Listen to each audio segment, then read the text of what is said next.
So we're here in Clovis, California, and we're getting ready to replace a cartridge for a Moen posi-temp valve. So the valve won't shut down right now. Something's going on with the cartridge, and they had to shut the water down to the home. We come out and we take a look here. First thing we did is the tile was tiled in tight all the way around the valve, and so you can't get access back into here to the pin to pull the pin. We tried shipping out just a very small portion. You can see that it cut out a pretty big chunk over on this side.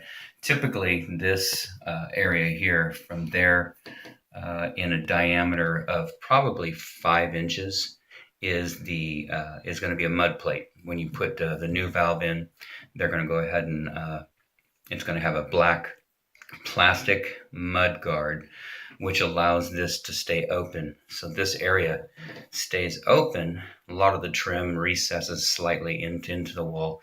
Plus it gives you access to get to this pin and also to get to these mounting gears for the trim back in there. Well, we tapped it and it chipped a little too far over. However, if you look at the trim, you can see it's there, and when you put it back into place, it covers it nicely. Obviously behind it looks kind of ugly, but it's got a rubber gasket on there, which is still in pretty good shape. Additionally, when we get done, we'll go ahead and we'll put some silicone, around the top, 180 degrees or 270, whatever, just for an extra seal.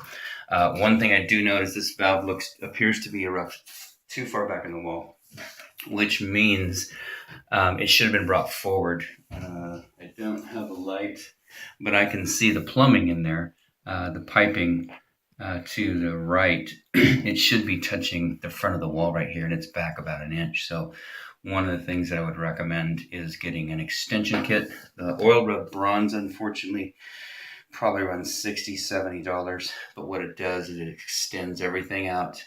It enables you to remount the handle and not have it scraping against this plate right here. I can tell right there, you can see that scraping pattern up on top right here from about this hole around to there.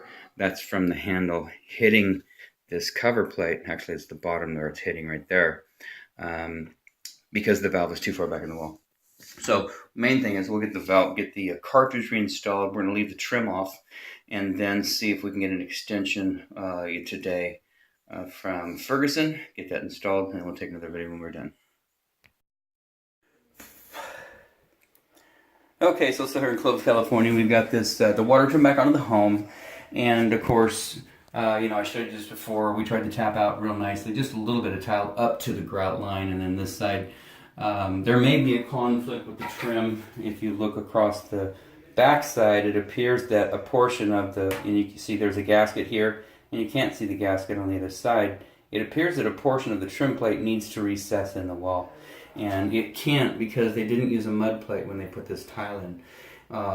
If you come in with a grinder and try and grind it out, but it creates a lot of dust, and you could end up ultimately causing more damage than this. But it is covered up. That portion there gets covered up with there. When we go to tighten it back down, if it doesn't seal quite correctly against the wall, we'll run some silicone around it just to seal it and make sure.